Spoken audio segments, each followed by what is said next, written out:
terkait dengan perkembangan politik terkini yang saat ini terus menghangat. Ada hal yang menarik dari perbincangan sebelumnya dengan Dr.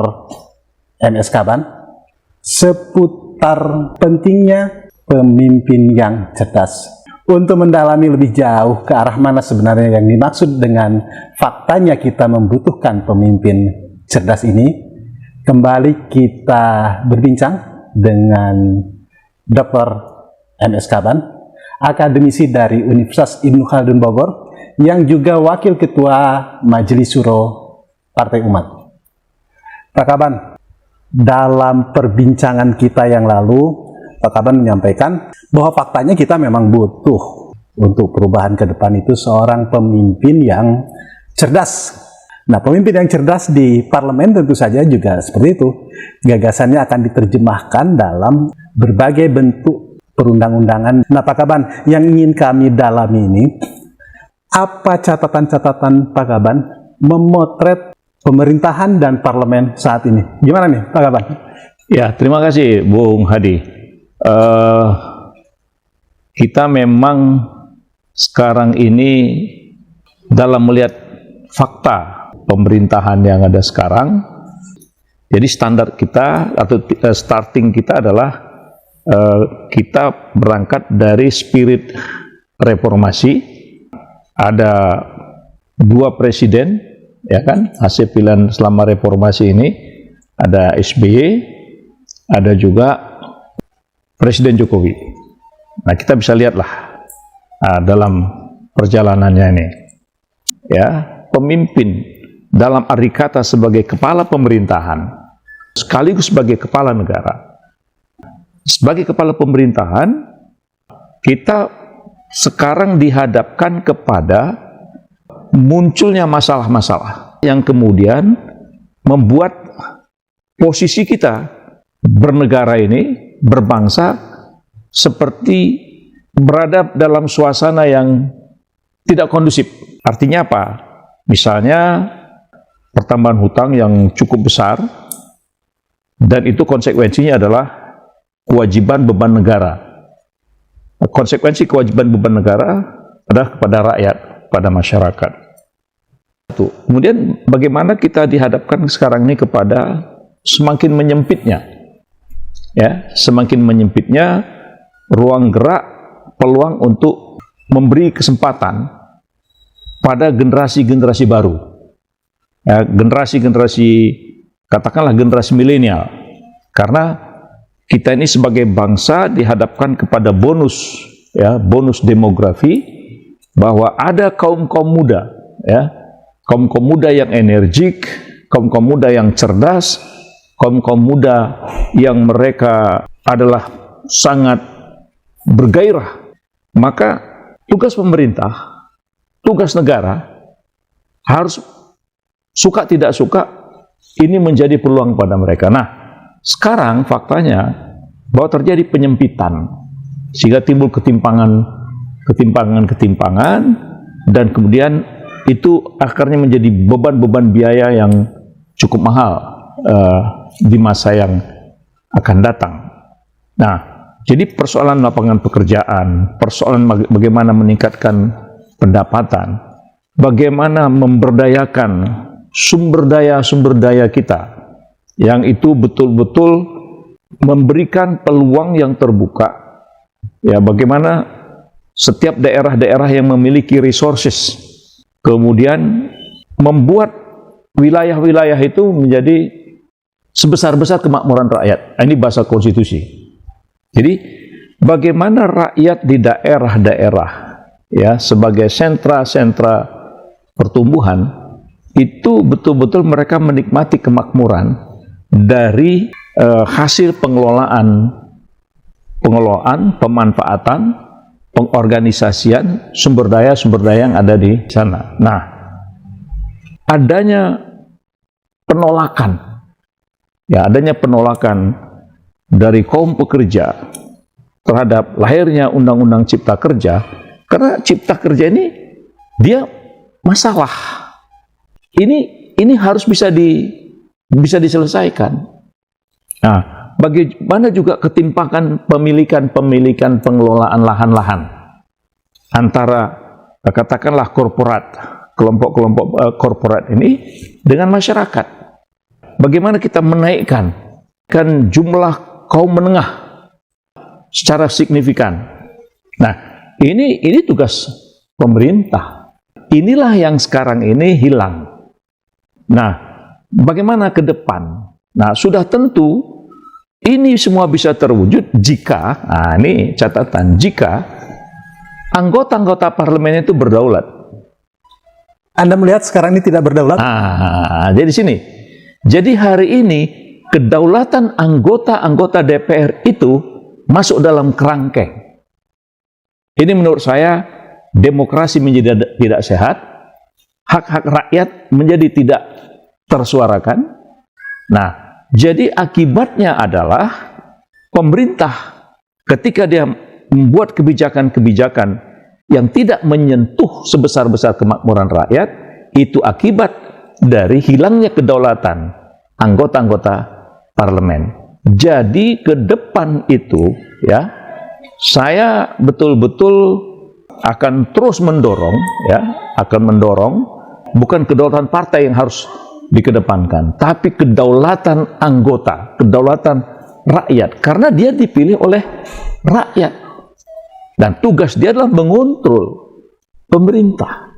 Nah, jadi ya kita jangan sampai seperti di negara-negara yang agak sosialis komunis lah gitu ya, bahwa tuh partai itu harus segala-galanya. Saya pikir tidak begitu, karena kedaulatan rakyat itu adalah anggota-anggota parlemen harus diberikan kesempatan untuk memperjuangkan hak-hak daerah yang memilihnya ya. Jadi dia harus menyuarakan itu.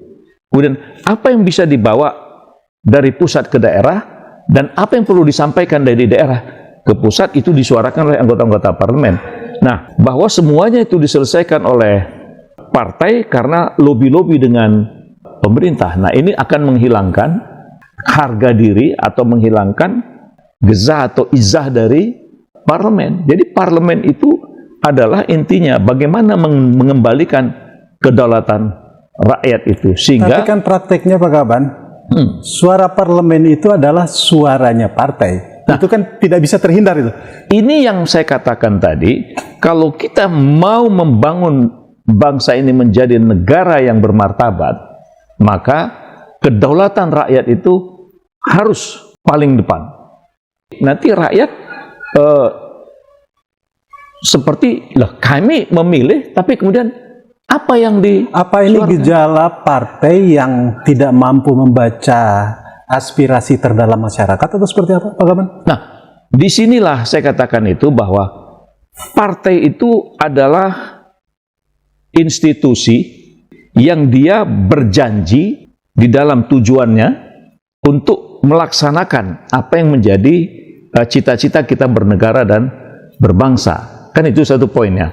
Nah, kemudian ketika dia menjadi anggota parlemen, ya, maka dia harus mampu mendengar, menyuarakan apa yang diinginkan oleh rakyat sesuai dengan hak-hak dia. Nah, ini tidak boleh. Artinya sangat buruk wajah parlemen kita itu jika anggota-anggota parlemen lebih mengedepankan keinginan ketua umum partainya daripada misi partainya sendiri.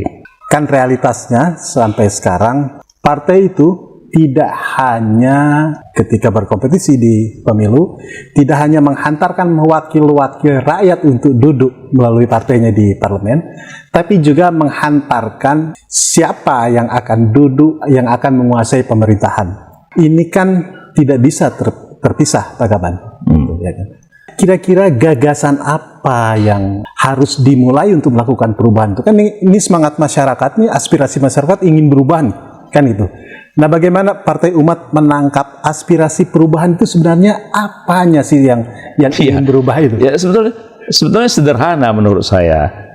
Ada pemerintahan baru dengan mindset baru, gitu ya. Jadi ada pemerintahan baru, ya, dengan mindset baru, ya, dan kemudian mampu mengatasi masalah-masalah bangsa yang terdekat.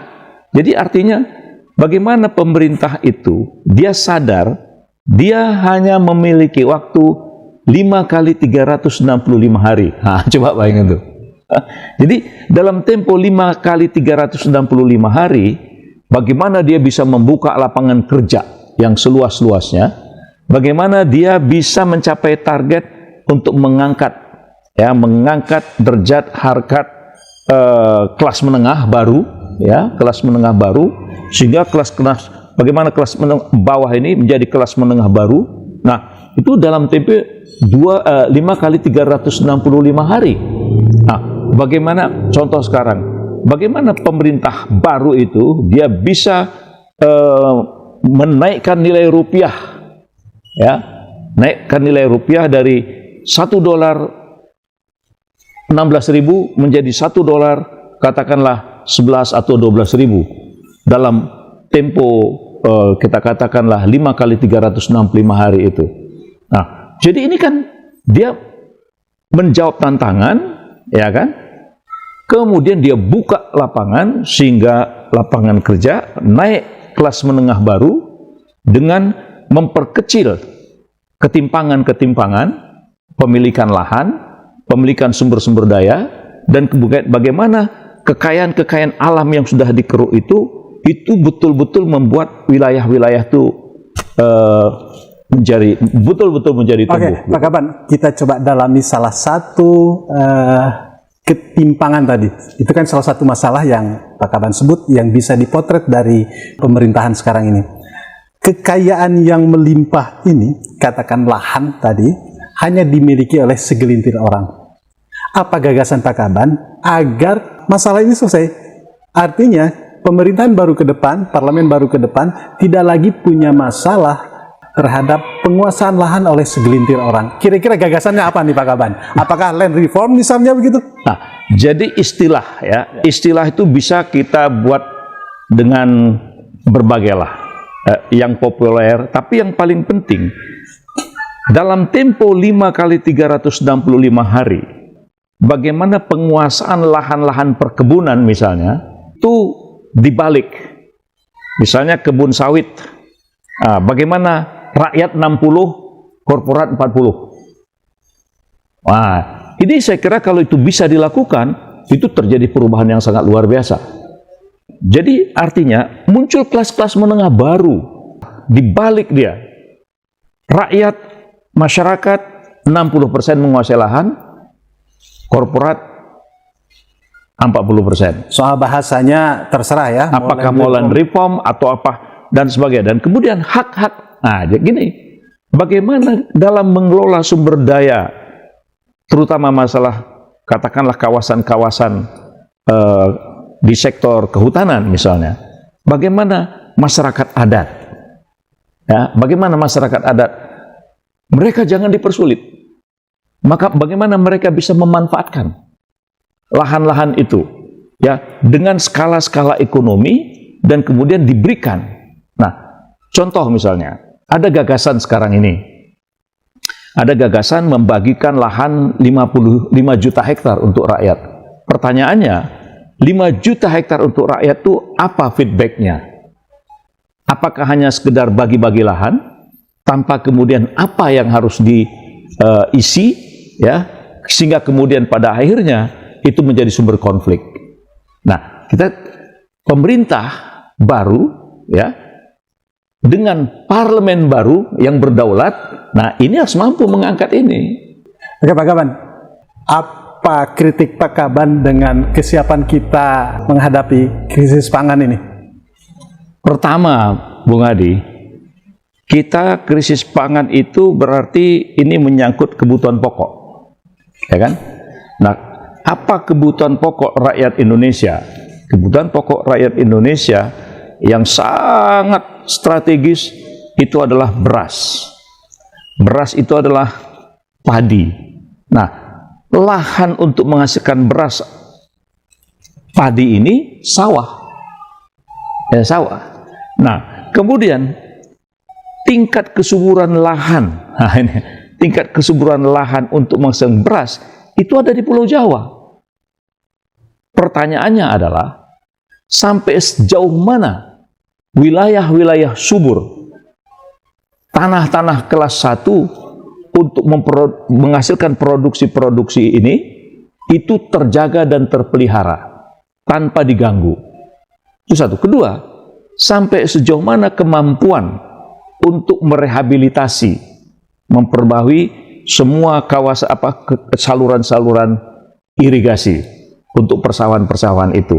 Jadi kita harus lihat ini bagaimana mempertahankan lahan-lahan subur yang ada di Pulau Jawa, dan kemudian bagaimana kita mempersiapkan areal-areal baru di daerah-daerah, tapi harus dia link and match. Maksud link and match yang saya maksudkan ini adalah dibuka lahannya, mesti ada saluran irigasinya.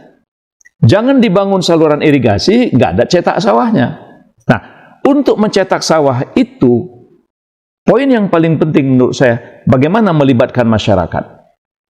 Jadi masyarakat dia diawasi, dikasih standar, dan mereka yang membuka lahan itu. Terus terang aja, selama ini bahasa ini sudah diulang berkali-kali, tapi faktanya di lapangan itu selalu semua kembali kepada korporat, kembali kepada korporasi, kembali kepada perusahaan-perusahaan. Nah, kita ingin ya bagaimana rakyat itu ketika mencetak sawah mereka yang ikut terlibat, sehingga mereka itu dari situ bisa tumbuh dan berkembang.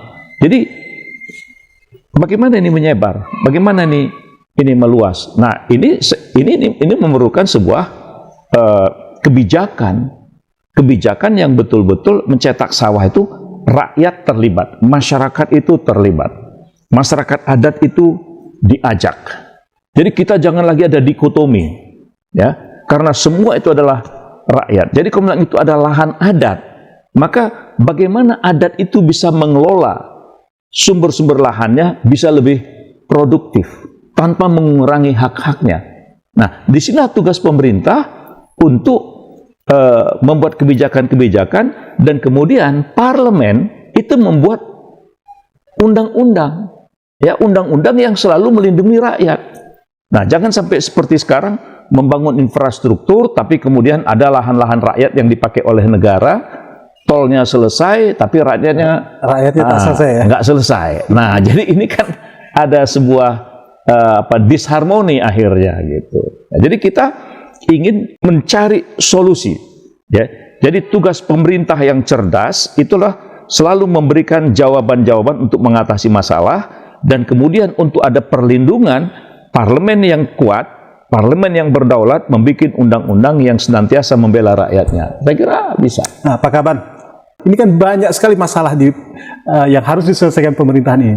Pak Kaban punya kepercayaan bahwa siapapun yang terpilih nanti dari yang muncul-muncul ini akan bisa mengatasi seperti yang Pak Kaban sampaikan? Ya, jadi saya begini Pak Di, kita harus beri kesempatan, berikan kesempatan kepada partai politik itu, biarkan masyarakat menilai, nggak usah kita bully, kasih kesempatan. Jadi artinya biarkan rakyat menilai. Nah, kemudian bagaimana dengan Mas Bowo, ya kan? Nah, saya melihat bahwa Mas Bowo yang sering saya panggil dengan kata-kata 08 misalnya, dia pun beri kesempatan. Jadi Prabowo pun dia berikan kesempatan untuk bisa maju. Nah kan, masalah bagaimana dia bermanuver, bagaimana dia berstrategi, itu hak dia. Nah, tapi kalau ditanya kepada saya melihat bahwa Prabowo sebagai seorang pemimpin partai, ya, dia sebagai seorang pemimpin partai, dia sudah memiliki buku persoalan-persoalan bangsa ini. Nah, tinggal bagaimana masyarakat, rakyat itu menilai, ya, menilai pemimpin yang cerdas, pemimpin yang mampu mengatasi masalah, pemimpin yang punya konsep, ya, pemimpin yang bisa melaksanakan gagasan-gagasannya selama 5 kali 365 hari. Jadi ini sengaja saya ini supaya orang berpikir memimpin itu nggak lama, ya. Kalaupun mau ditambah nanti, tambah lagi 5 kali 365 hari. Orang untuk jadi pemimpin itu saya meyakini, jadi presiden itu saya meyakini itu ada hak otoritas dari Al-Khaliq. Tadi kan kita membahas betapa rumit, betapa banyaknya masalah yang dihadapi pemerintah yang akan datang ini, pemerintahan baru yang akan datang ini. Kira-kira apa yang sangat penting menyelesaikan masalah yang begitu rumit yang Pak Kaban sampaikan tadi? Ya, jadi Pak Adi, hal yang sangat penting bahwa siapapun yang menjadi pemimpin, dia harus mampu merekatkan, membuat persatuan Indonesia ini betul-betul utuh. Itu paling pokok. Ya, jadi bagaimana mereka mampu membangun sebuah kesadaran bahwa kita ini adalah Indonesia. Dalam situasi apapun, persatuan Indonesia ini harus tetap kita jaga, dan konsep kebinekaan itu harus dihormati. Jadi jangan habiskan waktu kita saling curiga-mencurigai bahwa kebinekaan itu sudah menjadi pemersatu bangsa kita gitu. Jadi jangan lagi seperti ada sekarang, ada istilah macam-macam gitu ya. Nah, kita ini bineka, artinya berbeda-beda. Nah, jadi perbedaan itu harus memperkuat persatuan itu. Jadi pemimpin itu dia harus mampu mengutuhkan persatuan. Jadi jangan tidak perlu ada lagi istilah berbagai macam, kemudian istilah agama dipelesetkan. Nah, saya pikir pemimpin baru harus membangun budaya baru Indonesia, spirit baru bangsa Indonesia ini, dan Indonesia tetap utuh gitu. Oke, baik Pak Kaban, selamat memperjuangkan hadirnya pemerintahan baru, hadirnya parlemen baru dengan orang-orang baru yang cukup segar dan tersedia cukup banyak. Yang penting jangan lupa lawan kezaliman, tegakkan keadilan. Oke, Pak Kaban. Pemirsa, demikian tadi bincang kita dengan Dr. MS Kaban, Wakil Ketua Majelis Syuro Partai Umat. Nantikan bincang spesial berikutnya hanya di Jurnal Politik TV. Billahi taufiq wal hidayah. Wassalamualaikum warahmatullahi wabarakatuh. Waalaikumsalam warahmatullahi wabarakatuh.